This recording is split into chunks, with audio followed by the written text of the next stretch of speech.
jekk tmexxini qalbi nos il-poplu li ħasin.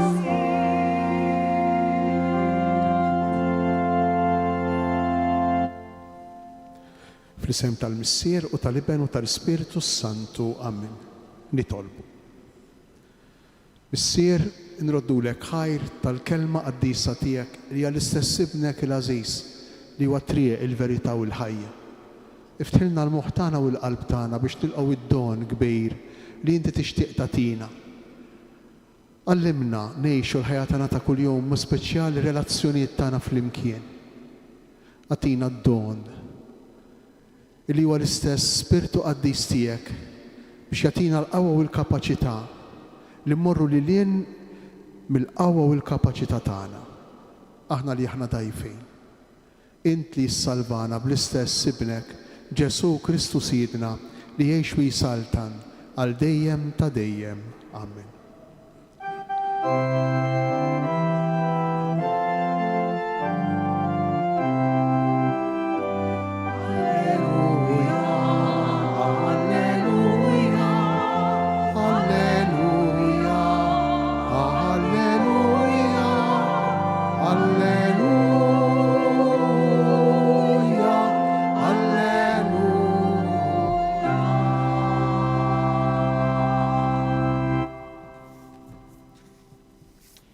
Qari mill-Evanġelu skont San Mattew.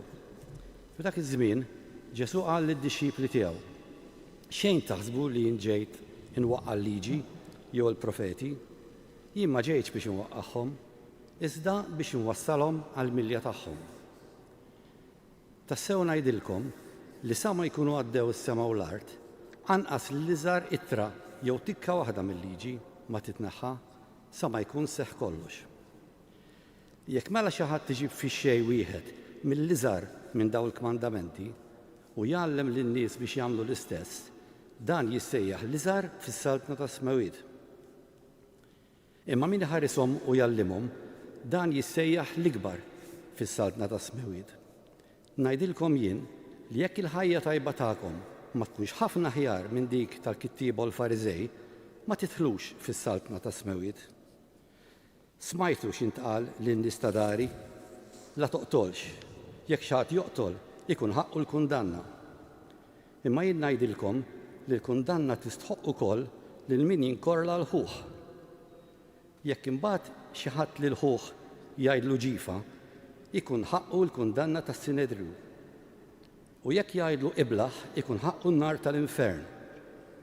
Mela, jekk tkun qed ittella l-offerta tiegħek fuq l-altar u hemm tiftakar li ħuk għandu xi ħaġa kontra tiegħek, ħalli l-offerta tiegħek hemm quddiem l-altar u mur l-ewwel irranġa ma' ħuk. Imbagħad ejja tella l-offerta tiegħek. Lil min ikun se jtellak il-qorti, ħudu bil-kelma tajba mill-aktar fis waqt li tkun għaddej miegħu fit-triq, li ma jmurx jagħtik fidej l-imħallef u l-imħallef fidej l-assis u hekk issib ruħek il-ħabs.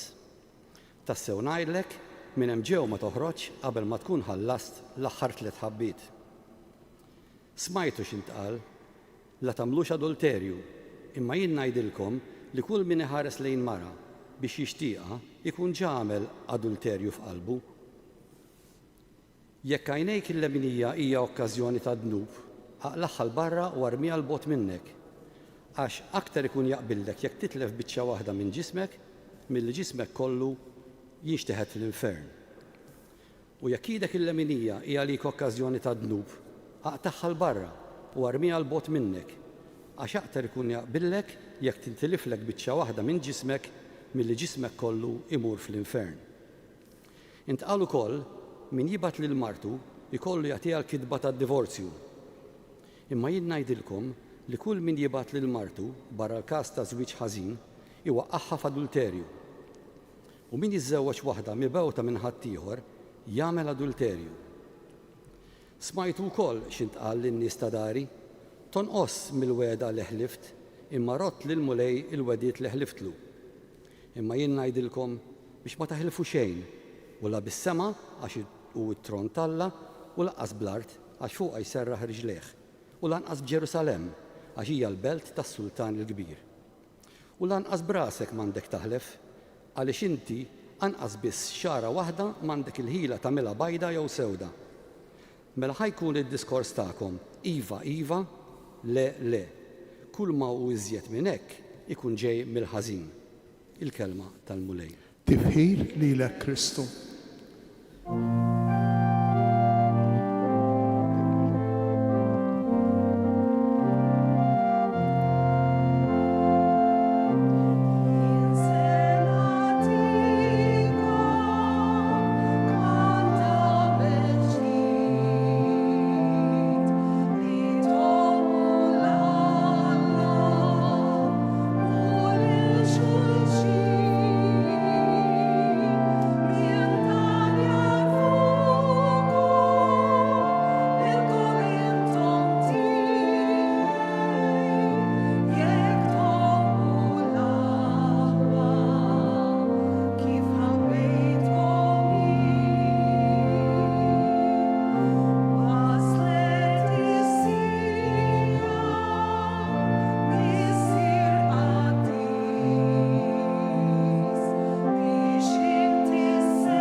Jekk jista' jkollna xi dubju illi il-kliem ta' Ġesu mhux il-kliem ta' Alla, imma forsi kliem ta' bniedem jew kliem li forsi ġej minn riflessjoni profonda ta' xi ħadd taref, naħseb il-Vanġelu tal-lum ineħħilna dan id-dubju. Għax huwa verament Vanġelu illi jerfana l-fuq u li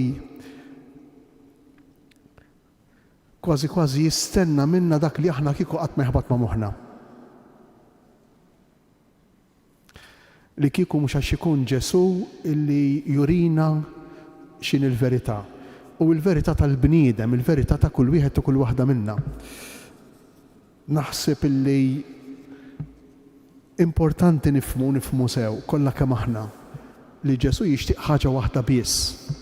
Aħna u xekk immorru l-Knisja, nitolbu, nemnu, nippruvaw nobdu l-kmandamenti.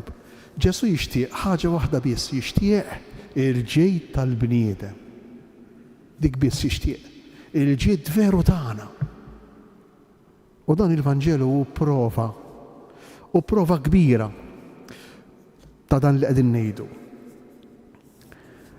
Biex jibda Ġesu l-Vanġelu tal-lum li huwa Vanġelu kemm xejn twil nippruvaw ngħidu xi affarijiet żgħar fuq ma jistax ikun nitru fil-font jew kollu kemm hu. Jgħid hekk Ġesu jgħid xejn taħsbu li jiena ġejt inwaqqa' l-liġi u l-profeti. Jien ma ġejt biex inwaqqagħhom iżda biex inwassalhom għall-milja tagħhom. Għalfejn għalhekk Ġesu, għax ftit qabel jekk niftakru żewġ tieħdu ilu, Ġesu kien stqar quddiem il-poplu ludi fuq il-muntanja, jekk tiftakru dak id-diskors famuż tal-Bjatitudnijiet, ħenjin il-foqra, ħenjin l-imnikta, ħenjin dawk li jibku, ħenjin dawk li batu l-inġustizzji. U dan kollu kien imur kontra, għal kollox kontra, dak li kienu jaħsbu l-lowt fuq is-saltna Talla. X'kellu jagħmel il-Messija meta jiġi? Fil-fatt fil-ktieb tal-Profeta Iżajja, l-aħħar kapitli ta' dan il-ktieb insibu miktub l-istraordinarjetà, il-kobor, il-meravilja tas-saltna ta' Iżrael meta jiġi l-Messija. Da mhu se jkun jonqoshom xejn. Da se kulħadd se jmur hemmhekk Ġerusalem u jkun sottomessa għalihom. Jikmandaw huma d-dinja kollha. Se jkollhom il-ġejt kollu possibbli. Tantu hekk illi saħansitra Iżajja jgħid illi il-poplu ludi se jiekol mhux minn dak li jaħdem għalih imma minn dak li jaħdem għalih ħadd ieħor. Dan fil-ktieb tal-Profeta Iżajja, dan kellu jkun il-Messija. Din kienet il-liġi u l-profeti, il-liġi. Jekk tiftakru Ġesu kemm il-darba ċaħat is-sibt la tista' timxi, la tista' tagħmel mirakli, la tista' tfarrag il-ħobż bejn il-qamħ bejn idejk, u Ġesu kull darba dawk jiksirhom. Allura bir-raġun il-poplu kien qed jaħseb illi il-Messija meta jiġi jew il-Messija li ġie, Ġesu li ġie, ma kienx il-Messija għas-sempliċi raġuni li ma kienx qiegħed iwettaq l-istennijiet kemm tal-liġi kif ukoll tal-profeti. U Ġesu b'dan il-Vanġelu tal-lum jagħmilha ċara li hu ma ġiex biex jeqret il-liġi jew il-profeti. Jien ma ġejtx biex inwaqqa l-liġi jew il-profeti. Imma ġejt biex inwassalhom għall-milja tagħhom. U ħanippruvaw nifhmu dejn illum flimkien. Il-liġi kienet importanti u għadha importanti l-liġi. Alla ħares m'hemmx liġi ta' traffiku, avolja kultant forsi ma nirrispettawhiex. Għax kieku m'hemmx liġi ta' traffiku, arawx konfużjoni, diġà hemm konfużjoni mill-liġi. Aħseb wara kieku m'hemmx il-liġi. Diġà hemm il-liġijiet ta' kif għandna nġibu ruħna ma' xulxejn, li ma nisirqux dak li mhux tagħna, li ma neħdux dak li mhux tagħna, li ma nweġġewx il-persuni bidejna, dawn huma liġijiet li huma importanti għas-soċjetà, li kieku ma jkunux dawn il-liġijiet li jenuna biex norganizzaw ruħna bħala komunità, bħala grupp ta' nies li jgħixu flimkien, kieku tinħoloq il-konfużjoni. Immaġinaw kieku kulħadd jieħu ta' kulħadd. Immaġinaw kieku dak li jkun ma jarriġ bi kbira biex jolli jidu, biex jerfa' jidu jisawwat u jweġġa' lil kulħadd, il-kull min irrid. Immaġinaw kieku m'hemmx il-minimu tal-liġi. Allura l-liġi Ġesu mhux se jneħħiha, imma Ġesu ġie biex wassal għal perfezzjoni. X'jiġifieri? Ġesu ġie biex dawn il-liġijiet jgħinna nifhmu illi huma għas-servizz tal-bniedem u jekk aħna rridu ngħixu ta' bnedmin skont kif jaħsibna, kif jixtieqna, kif jimmaġinana hu, rridu morru lil wisq mill-liġi. Mhux biżżejjed li jiena ma nisraqx. Imma Ġesu x'jgħidli, dak li għandek aqsmu ħadd ieħor. Intom qed taraw kif Ġesu jissupera imur lilien mill-liġi. Mhux biżżejjed irrispetta r-regoli l-liġijiet tat-traffiku, mhux biżżejjed, imma oqgħod attent biex intu s-suq ma tkunx ta' periklu għal persuni. Biex intu s-suq tirrispetta lill-oħrajn bħalma tixtieq li l-oħrajn jirrispettaw lilek. Mhux biżżejjed li ma taqlax ċitazzjoni. Aħna qegħdin nifhmu kif Ġesu imur lilien mill-liġi. Fi kliem ieħor dak li jgħidilna San Pawl fl-ittra lir-Rumani. Ġesu jistedinna biex inħobbu l-bniedem. Għax dak hu li l-aktar għandu bżonn il-bniedem, kieku jkollna nfittxu fil-qalb tagħna u ngħidu kull wieħed u kull waħda minna x'nixtiequ. Aħna nixtiequ nkunu maħbubin u maħbubin tassew. Irrispettati u rispettati tassew. Ħanġibu eżempju, ħaniftehmu. Kieku jkollok tifel int jew tifla. Tajjeb u għandek il-birthday, tajjeb u dak it-tifel sempliċement biex obda regola, sempliċement biex wettaq dover, qabaġ tara xi ħaġa sab xi ħaġa u tefaħilek wara l-bieb, jew tefaħilek id-dar għalek dik hemm qiegħda tfajtilek. L-ewwel ħaġa li sab biex ma joqgħodx iduru jfittex, sempliċement biex jobdi dover. X'differenza minn meta dak it-tifel, l-istess tifel jew tifel ieħor jew tifel oħra. Għandek il-birthday u tibda taħseb minn qabel. Għaliex għax hemm l-imħabba. X'se nixtrilu lill-missieri? X'se nixtrila lill-ommi? Ħanara x'għandha bżonn. Ħanara biex tieħu gost l-iktar. U tmur tfittex jew taħseb minn qabel tibgħat online biex tixtri. U meta jiġi l-oġġett kuntent, ferħana, għaliex għax wasal oġġett li jimpermezz tiegħu se nuri l-istima, l-imħabba, r-rispett illi għandi lejn il-persuna li nħobb. Qed tifhmu għad-differenza bejn ir-regola, il-liġi u dak li jgħid Ġesu imma jien ngħidilkom hawn qiegħed. Ġesu imur lilien mir-regola u mill-liġi. Allura għalhekk ikompli tassew ngħidilkom li s-sema u l-art jgħaddu imma lanqas ittra waħda jew tikka waħda mill-liġi ma titneħħa sa ma jkun seħħ kollox. Mela Ġesu ma ġiex biex jeqret il-liġi imma biex il-liġi jagħtiha sens, sinifikat. Biex jgħinna nindunaw li wara l-kmandamenti la tisraqx, la toqtolx, la tixitx fil-fals, weġġaħ il-missierek u l-ommok, wara dawk hemm sempliċement l-iskop li l-bnedmin iħobbu lill-bnedmin. Li l-bniedem ikun tassew maħbub u rispettat.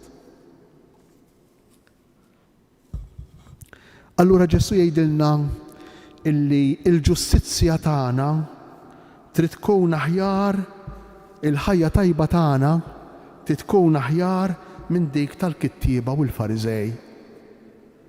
Għaliex il-kittieba u l-Fariżej il-liġi ir-regola kienu jobduha. Imma imħabba lejn il-bniedem ma kienx hemm u għalhekk Ġesu kien jgħajjarhom lill-kittieba u lill-Fariżej u ċuħ boħra għax daw kien jobdu l-liġi ir-regola biex qudiemhom infushom u quddiem l-oħrajn jidru li huma ġusti, ma kisruwiex ir-regola, ma kisruwiex il-liġi, imma mħabba vera lejn il-bniedem, imħabba vera lejn Alla m'hemmx. U dawn mhux hekk biss, kienu jisħqu il-regola, il-liġi għandha tiġi obduta. Għaliex? Għax meta xi ħadd jisħaq iż-żejjed fuq ir-regola u fuq il-liġi, x'ikun qiegħed jagħmel? Ikun qiegħed jikseb poter, deterrent, biex iżomm ikollu il-kontroll fuq il-liġi ma bdejtiex hemmhekk. Hemmhekk suppost għamilt mod ieħor. Hemmhekk kellek taġixxi mod ieħor. Dan hu li tagħmel ir-regola il-liġi tjassar, tiskjavizza, tagħmilna skjavi, tagħmilna l-sira waqt illi dak li jgħidilna Ġesu jagħmilna ħielsa. Issa naraw bit-tlet eżempji, tlet kmandamenti li jsemmi Ġesu fil-Vanġelu tal-lum. Jaqbad 5 kmandamenti Ġesu fil-Vanġelu ta' San Mattew, illum se naraw 3 minnhom. Il-5, il-numru 5 ifakkarna fil-5 kodba tal-liġi. Ġesu il-5 kotba tal-liġi tal-Antik Testament, it-Toraħ, Ġesu qiegħed jagħtina l-liġi l-ġdida tiegħu, il-liġi tal-beatitudnijiet, il-liġi tal-imħabba, il-liġi tal-għotja tagħna nfusna, il-liġi tal-rispett veru lejn il-persuna. Ġesu jixtieq verament il-ġid tal-bniedem. Allura l-ewwel eżempju, l-ewwel kmandament huwa l-5 kmandament la toqtolx. Smajtu x'intqal lin-nies ta' dari. Hija kelma ta' Alla. Il-liġi, il-kmandament la toqtolx huwa kmandament ta' Alla. Alla taħ lil Mosè, insibu miktub dan il-kmandament kemm fl-Esodu kif ukoll fid-Deuteronomju, la toqtolx. U jekk xi ħadd joqtol ikun ħaqqu l-kundanna, ma tistax toqtol. Din hija liġi, regola. Imma jien ngħidilkom, ikompli Ġesu, li l-kundanna tistħoq mhux biss il-min joqtol, imma wkoll il-min jinkorla l-ħuħ. Jekk imbagħad xi ħadd li l-ħuħ jgħidlu ġifa, ikun ħaqqu l-kundanna tas-Sinedriju, u jekk jgħidlu iblaħ, ikun ħaqqu n-nar tal-infern. X'inhu jgħidilna Ġesu? Ġesu qiegħed jgħidilna li mhux biżżejjed jien inżomm mar-regola mal-liġi la toqtolx, imma jien irid inħares lejn il-qalb tiegħi u nara x'sentimenti hemm ġo fija lejn il-persuni l-oħra. Nara jekk jien nix ninkorla għal-ħija, nara jekk għandi x'rabja, kultant rabja kbira, sfrenata, għal xi ħadd li lili għamil l-ħsara, li lili weġġani, jew għal xi ħadd li ma jaqbilx miegħi, rabja kbira ġo fija. Ġesu jgħidli irid noqgħod attenta għalija dik ir-rabja għaliex? Għax diġà hemmhekk jien m'iniex nirrispettah lil dak il-bniedem, diġà m'iniex nirrispetta lil dik il-persuna, jekk kien qiegħed nirrabja ħafna għalija għall-persuna. Ejja nifhmu sewwa.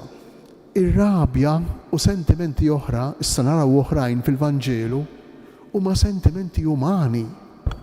Jiġifieri jekk jiena xi ħadd lili jweġġani, jekk xi ħadd lili jagħmilli l-ħsara, hija normali li jien se nħoss ir-rabja ġo fija. Allura Ġesu x'inhi jitlobni? Ġesu qiegħed jitlobni biex din ir-rabja jiena ma nonfħoliex, ma nalimentajiex, ma nkabbariex. Għax jekk imbagħad nasal għall-qtejl, dak il-qtejl jekkux bil-kliem, jekkux bl-idejn, jekkux b'sikkina, jekkux b'ħaġa oħra, anki b'messaġġ illum fuq mobile, dak il-qtejl li jien inkun wettaqt, kif inkun wettaqtu? Għax telaq mir-rabja tal-qalb, illi jien ma ħadx ħsieb, Allura tgħidu li jekk xi ħadd tagħmel li xi ħaġa ħażina, jien nista' ma nirrabjax għalih. Ara Ġesu kemm hu kbir ta' għalhekk qedtilkom jien fil-bidu illi jekk għandna xi dubju illi l-Vanġelu mhux miktub mhux kliem ta' Alla, illum dan id-dubju nneħħuh. Ara kemm hu kbir Ġesu. Ġesu irid jgħidilna isma' li il-bniedem dejjem jistħoqlu rispett.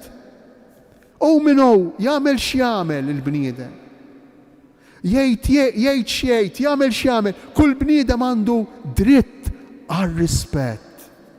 U aħna msejħejn allura biex x'nagħmlu? Biex nikkundannaw jew biex inwarbu l-emejl ħażin. Aħna nikkundannaw l-emejl ħażin, mhux il-bniedem, dan li qed jgħidilna Ġesu fil-Vanġelu. Allura meta jien tinħoloq fija rabja għax xi ħadd lilu weġġani, dik il-weġġa dak li jagħmel dik l-azzjoni ħażina, jien irid nibqa' ngħidilha ħażina. Imma lil dak il-bniedem jiena msejjaħ biex nibqa' nirrispettah. U hawnhekk għandna sfida kbira qudiemna. Dan għaliex għax lilna Alla jitrattana b'dan il-mod. Is-sagrament tal-qrar mhux xajr il-kundanna tal-ħażen tiegħi imma l-assoluzzjoni, l-istima, l-imħabba lejn il-persuna tiegħi min-naħa ta' Ġesu. Ġesu qatt ma jikkundanna l-persuna imma jikkundanna l-emil. X'qalilha lill-adultera? Mara, fejn huma? mela ħadd ma kkundannak, lanqas jien ma nikkundannak. Mur u tidnibx iktar. Il-ħażin tagħha imma kkundannah. Kemm tkun xi ħaġa sabiħa kieku dejn inħadmuha mat-tfal tagħna, mar-raġel, mal-mara, mal-ġenituri tagħna, maħutna, fuq ix-xogħol. Nikkundanna l-ħażin imma nibqa' nirrispetta il-persuna.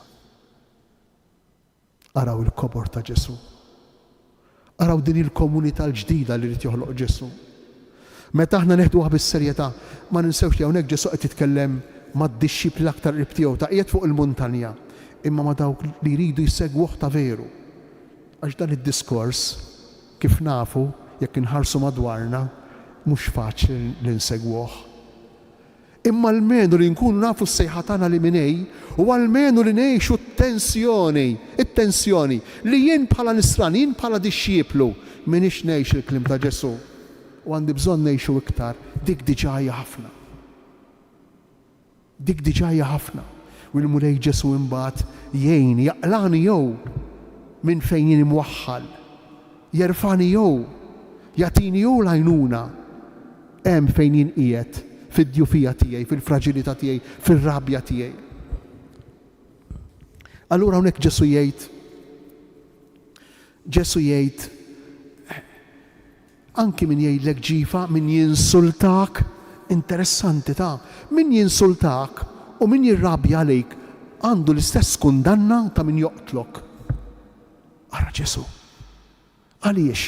Għax ir-rispett lejn il-bniedem, ir-rispett lejn l-imħabba lejn il-bniedem, kull wieħed u kull waħda minna għandna dritt li nkunu rispettati kemm hi xi ħaġa sabiħa.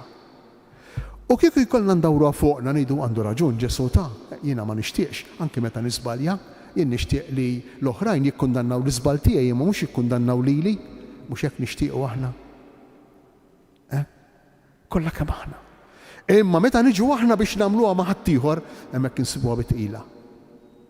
Imma jien nixtieq li meta nisbalja l-oħrajn jifhmuni, jaħfruli, jaċċettawni, jibqgħu jirrispettawni, jistmawni u mhux jikkundannawni u jarmuni, nixtieq. Imma mbagħad biex nagħmel jemma l-oħrajn, hemmhekk hemm id-diffikultà. Hemm id-diffikultà. U jagħti eżempji Ġesu, jagħti eżempji. Jgħid jekk tkun qiegħed ittalla l-offerta tiegħek fuq l-artal u hemm tiftakar li howk għandu xi ħaġa kontra tiegħek, ħalli l-offerta tiegħek hemmhekk quddiem l-artal u mur l-ewwel irranġa ma' howk u imbagħad tella l-offerta tiegħek. Mela ir-rabbini Lut kienu jgħidu illi fit-talb il-Lut kien jitolbu 3 darbiet kuljum, fil-għodu, f'nofsinhar u fil-għaxija, u dawk l-iktar żelanti anke 5 darbiet kuljum.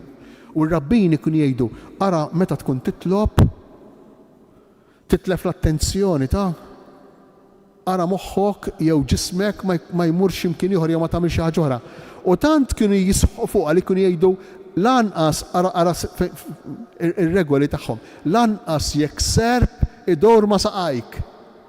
Ma għandek tieqaf mit-talb, tkompli titlob.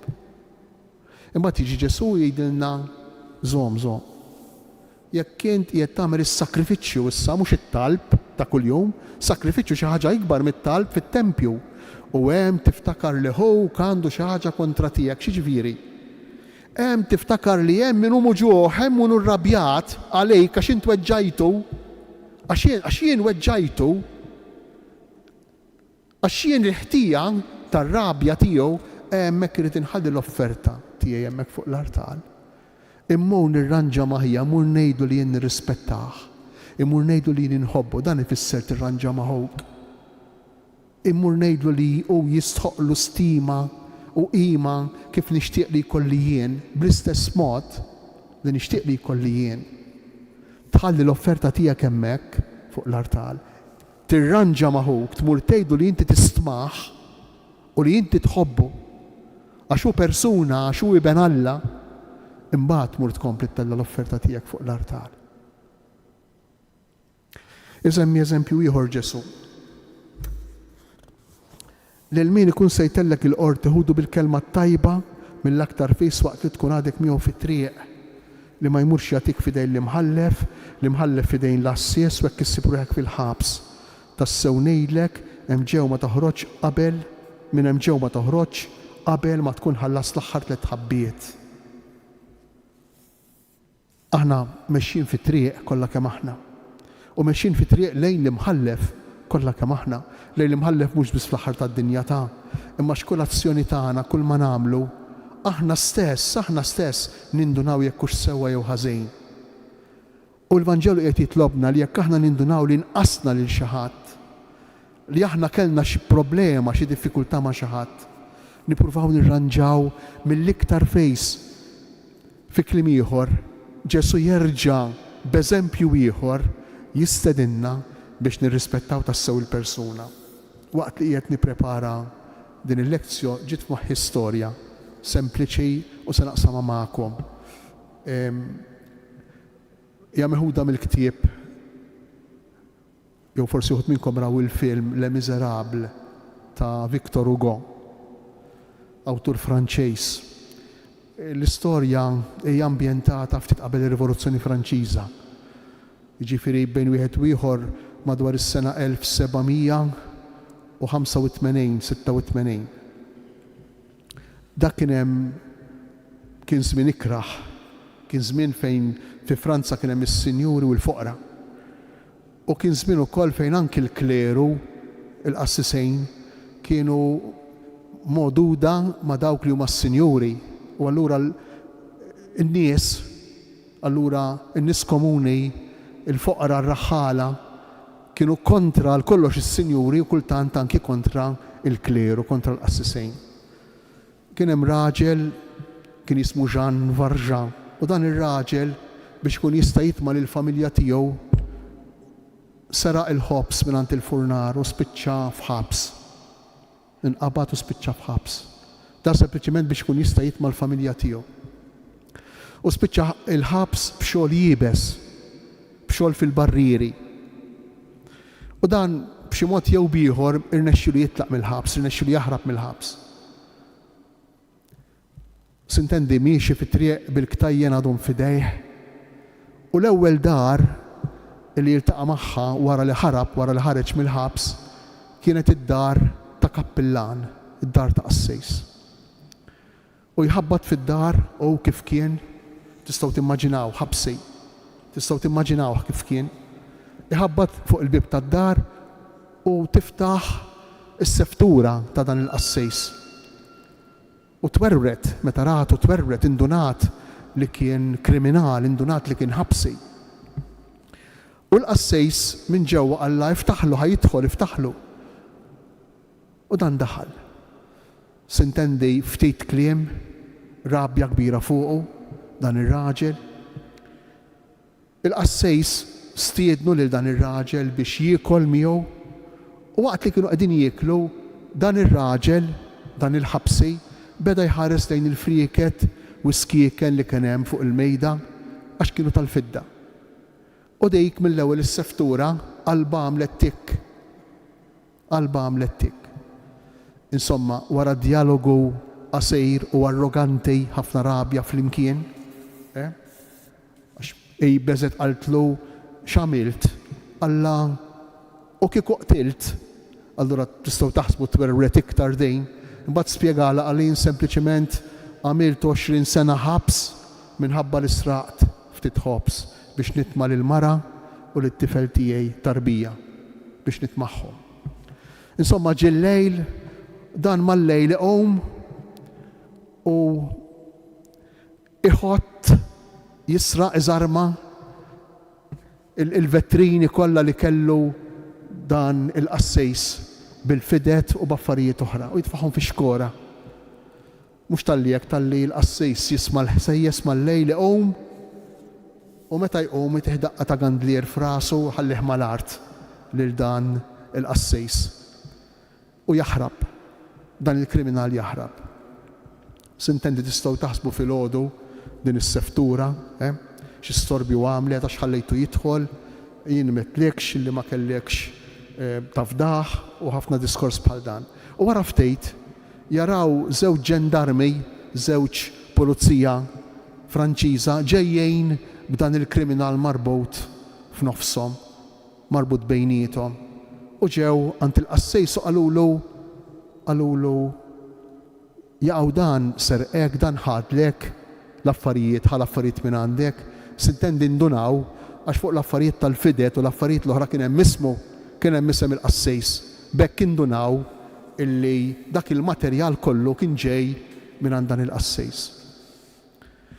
U dak il-qassejs dak il-ħin idur fuqhom. Id-demm għadu ħireġ minn moħħu. Għallhom leta, għallhom dak tajtulu jien. Dak tajtulu jien. U qabad lil dan il-kriminali minn on u hekk mill-on tal-qmejs li kellu. U għallu jien metlekx biex tieħu l-gandlieri l-oħrajn ukoll ħallejtu hemm għax ħallejtu hemm qallu.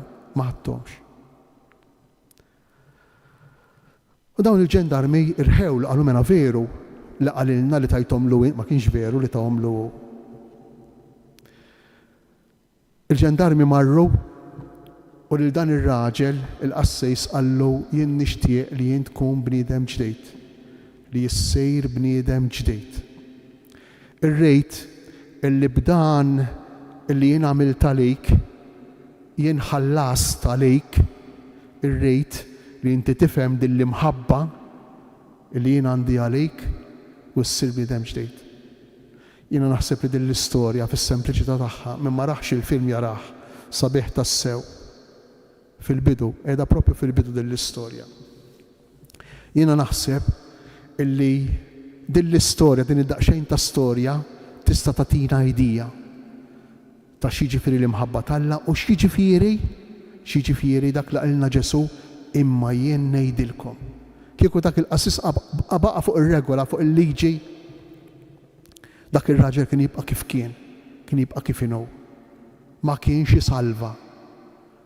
Imma xmar li lin żgur bil-qawwa ta' Alla, bil-qawwa tal-Ispirtu ta' Alla, mar li lin mill-liġi u mhux talli ma akkużax imma talli saħansitra kompla jagħtih, kompla jħobbu, dak ir-raġel seta' jsalva. Smajtu x'intqal, la tagħmilx adulterju. Imma jien ngħidilkom li kull min iħares lejn mara biex jixtieqha ikun ġa għamel adulterju magħha f'qalbu. Hawnhekk Ġesu jaqbad id-disa' kmandament. Id-disa' kmandament.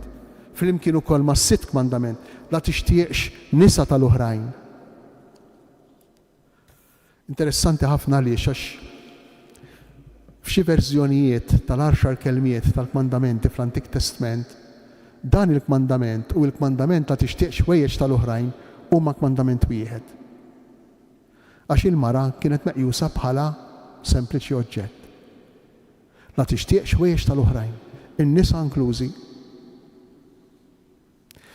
Ġesu hawnhekk jagħmel xi ħaġa kbira immens, l-ewwel nett jerfa' d-dinjità tal-mara. U naraw iktar l-isfel għalfejn. Iqis lil mara bl-istess dinjità tar-raġel. Tantu hekk illi fl-Antik Testament meta mara kienet tiġi mitluqa mir-raġel tagħha, kien jagħtiha l-kidba ir-raġel tagħha kif kien ippermetta Mosè, kif tawhom il-permess Mosè, għax inkella din il-mara kienet tispiċċa fit-triq. Mhux għax allarijiet mill-bidunet li r-raġel u l-mara jinfirdu minn xulxejn. Imma permezz ta' din il-kidba li kien jagħtiha r-raġel, u allura issa din il-mara bil-kidba kienet tkun magħrufa li m'għadix miż-żewġa lil dak ir-raġel li kienet miż-żewġa miegħu qabel, dik il-mara setet tiżżewweġ lil xi ħadd ieħor biex ma tibqax fit-triq. Din kienet liġi ta' Mosè. Interessanti ħafna. Għaliex? Għax meta raġel kien jibgħat lil martu skont din il-liġi ta' Mosè, ma kienx ħati li kiser il-liġi, seta' jagħmilha. Waqt li mara qatt ma setet titlaq mingħajr il-permess tar-raġel, jew tibgħat lir-raġel Issa Ġesu imur lil minn din ir-regola ta' Mosè. U kemm lil mara u kemm lir raġel Ġesu jgħidilhom u jgħid lilna illi kull bniedem jien int kull wieħed u kull waħda minna nixtiequ li jekk xi ħadd iħobbna b'qalbu kollha u jħobbna għal dejjem. Hekk jew le, għaw xi ħadd minna li ma jixtieqx li l-mara jew ir-raġel li għandu ma' ġenbu ma jħobbux b'qalbu kollha u ma jħobbux għal dejjem. Ara Ġesu kemm imur dritt għal dak li nixtiequ aħna, għal dak li rridu aħna. Allura mhux liġi, mhux regola tħallejx il-mara tiegħek, tħallejx ir-raġel tiegħek, le, imma rispett lejn il-bniedem. U dak li jixtieq tassew il-bniedem. U dak li jixtieq Alla fuq il-bniedem. Għax Alla hekk iħobbna lilna. Alla hekk iħobbna lilna b'imħabba dejjem fidila. B'imħabba li ma tarax difetti u djufijiet tagħna, imma jibqa' fidejl lejna permezz tal-maħfra tiegħu. U allura ikompli Ġesu, mela jekk għajnek hija dik okkażjoni ta' dnupa għal ħawar jarbot minnek. Għax aktar ikun jaqbillek jekk tintiliflek biċċa waħda minn ġismek milli ġismek kollu jinxteħed fl-infern, u jekk idek il-leminija għalik okkażjoni ta' dnupa tħa barra u armi jarbot minnek, għax aktar ikun jaqbillek jekk tintiliflek biċċa waħda minn ġismek milli ġismek kollu jmur fl-infern. X'irid jgħid Ġesu? Mela l-ewwel qabel kollox. Meta Ġesu jgħidilna kull min iħares lejn mara biex jixtieqha, tajjeb li nifhmuh dak il-verb. Mhux qiegħed jgħid m'għandkom tħossu xejn lejn xulxejn. Mhux qiegħed jgħid meta int tara xi ħaġa sabiħa, persuna mara sabiħa, jew raġel sabiħ li jolqtok inti ma tinġibitx. Mhux qiegħed jgħid hekk Ġesu, mhux qiegħed imur kontra l-umanità li bija ħalaqna l-missier. Fl-aħħar mill-aħħar din hija l-umanità li bija ħalaqna l-missier. Mhux qiegħed jgħid hekk Ġesu, imma qiegħed jgħid meta jien inħares lejn mara biex nisraqa. Biex nisraqa mhux biss fiżikament nagħmilha tiegħi, imma biex nisraqa biex jien ingawdi minn fuqha. Biex jien b'xi mod egoistikament nużaha. Dan li qed jgħid Ġesu. Kemm hu sabiħ il-Vanġelu, kemm jirrispetta l-bniedem il-Vanġelu. Kieku s-soċjetà tagħna, mod speċjali fi żmienna, u x'hekk aħna nafu is-sesswalità fi żmienna u x'hekk. Kemm ġiet, kemm saret cheap, mormija. Waqt li għal Ġesu is-sesswalità, ir-relazzjoni bejn mara u raġel hi esperjenza qaddisa. Hi xi ħaġa kbira. Hi xi ħaġa li l-bniedem jixtieq. Hi xi ħaġa li aħna fil-fond tal-qalb tagħna rridu nixtiequha kif qed jgħid Ġesu. Imma biex nagħmlu dan, interessanti, Ġesu jgħidilna xi ħaġa. Aħna għandna kontroll, mela le għandna kontroll fuq l-emozzjonijiet tagħna. Jekk kien qiegħed nara li fuq ix-xogħol għandi konfidenza żejda ma' xi ħadd, jekk kien qiegħed nara li l-ħbiberija m'għadix sempliċement ħbiberija ma saret xi ħaġa iktar, imma qiegħda ssejr propju appropriazzjoni dik il-persuna rrida tiegħi għalija, hemmhekk irid noqgħod attent. Għas-sentimenti tiegħi. Għaliex? Għax ifisser dik il-persuna jien qed nużaha.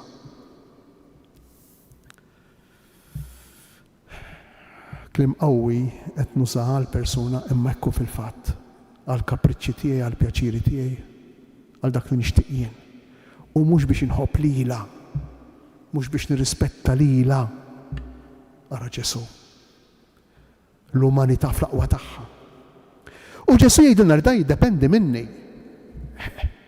Jiddependi minni. Jekk jien fil-break qed imur fuq ix-xogħol mal-magna tal-kafè u hemmhekk dak il-ħin propri tittajmjani tiġi persuna oħra għax trid xi ħaġa minni jew jien irrid xi ħaġa minnha, dak il-ħin jien irid inbidlu.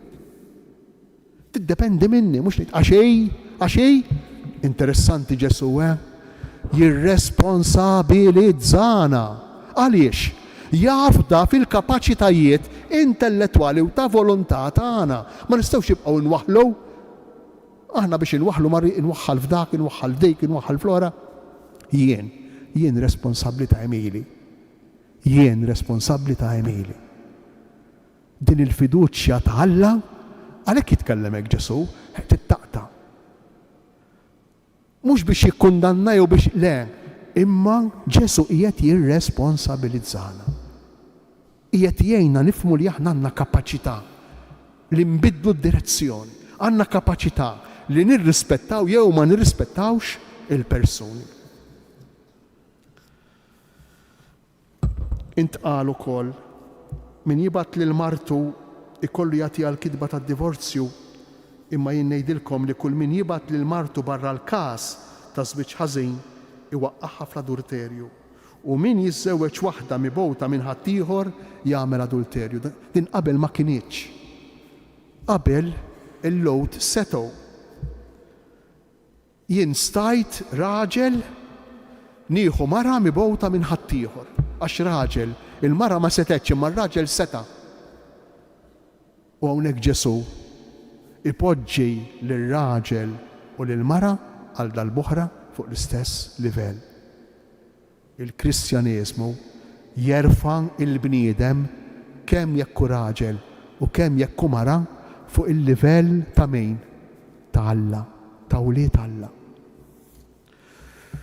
L-aħħar kmandament, it-tielet wieħed li huwa tmien wieħed la tixitx ħaġa boħra. Smajtu wkoll x'intqal lin-nistadari, tonqox mill-weda illi ħlift imma rott lil mulej il-wedit li ħliftlu.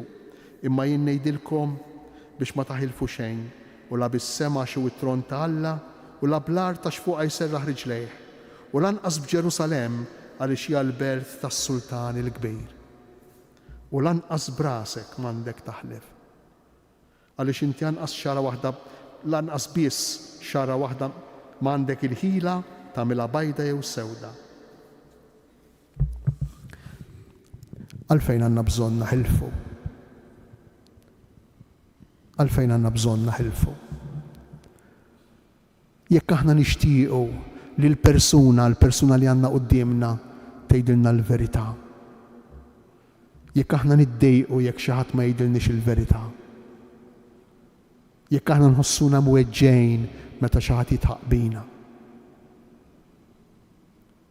Allura jien imsejjaħ biex dak li nixtieq mingħand ħija mingħand uħti nagħmlu jien ma' ħija u ma' uħti.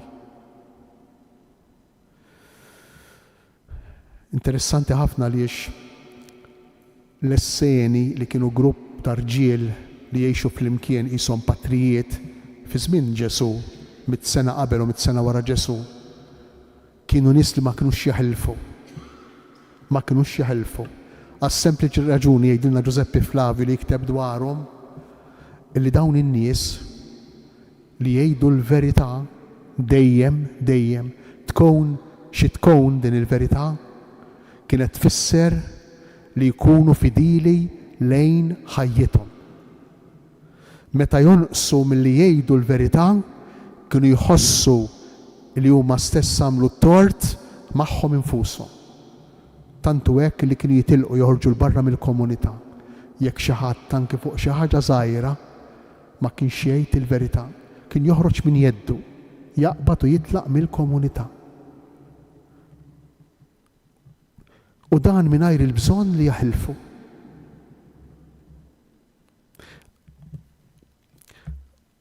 Anke San Pietru fil-Vanġelu ħalef u xekk għalina Salluqa ħalef li ma jafux. U xekk. Sfortunatament ħafna drabi iktar ma nsabtu saqajna u ngħidu aħna u naħilfu, forsi aktar għandna x'naħbu u aktar hemm verità x'tagħti. Nispiċċa hekk b'riflessjoni li nħoss li kulħadd huwa konxju minnha fejn il-verità llum. Fejn il-verità llum? Il-verità fl-aħbarijiet. Il-verità kultant anki tar-riċerki. Fejn il-verità? il-verità tar-raġunijiet li nġibu għall-għażliet kemm fil-familja, kemm fil-pajjiż, kemm fl-Ewropa, fid-dinja ġenerali, il-verità. Din il-kelma fake news. Fake news. Meta tismaħħa tingħad fake news, pereżempju, kontra x-xoaħ, kontra l-qtejl tal-miljuni tal-ot. Fake news dak, mhux veru. Jew meta tismaħħa fuq il-qtejl ta' eluf u eluf u eluf ta' nies f'Gaza. Fake news dak, mhux veru. X'inhu veru, x'mhux veru llum? Dak li aħna l-Maltin u l-Awċin konna ngħidu fejn il-irġulija. Fejn il-irġulija. U allura iktar ma tonqos l-irġulija, iktar ikollna bżonn naħilfu. Interessanti għax waħda mill-kelmiet li kultant nużaw anke biex nidgħu biha hija kelma li nużaw fil-ġurament, il-ħaq ta' Alla. Naħseb nifhmu li min il-kelma. Allura din tingħat il-ħaq ta' Alla biex nafferma dak li qed ngħid. Għax jekk ngħid il-ħaq ta' Alla magħha, ifisser tkun iktar qawwija. Ġesu qiegħed jgħidilna l-irġulija toħroġ mis-sempliċità tal-qalb. Toħroġ minn kemm inti b'saħħtek u ma tibżax tgħid il-verità anke meta kontra tiegħek, anke meta tweġġek.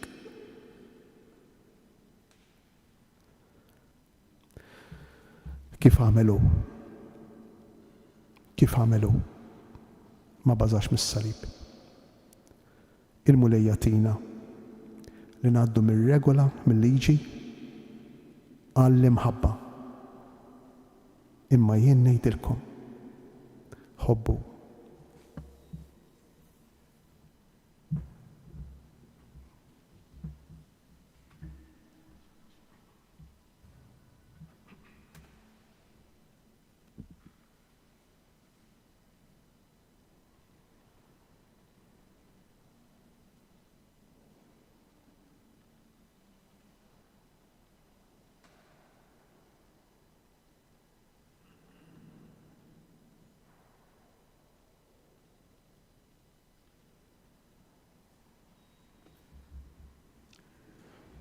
Kantaw flimkien it-talba li għallimna li mallim tagħna Ġesu.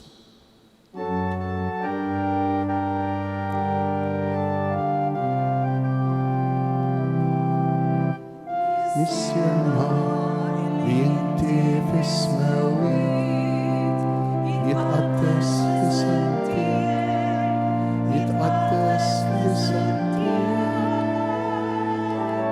Tiġi saltnatek ikun dak li trid inti, ikun dak li trid inti, fis-sema hekk daf l-art.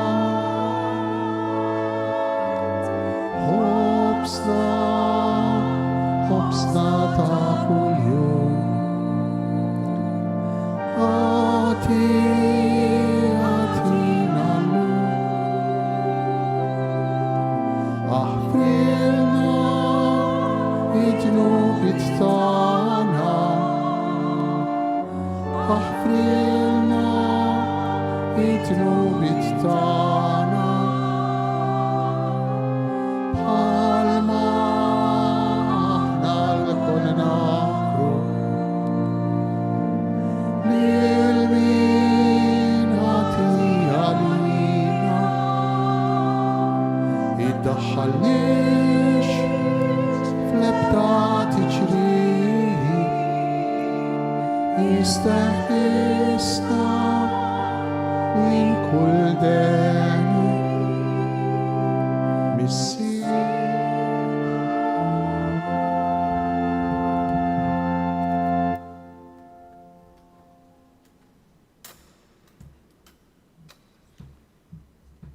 Il-mulej ma'kom.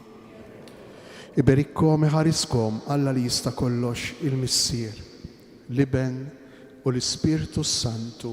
Amen. Morru u għexu fil-paċi ta' Kristu.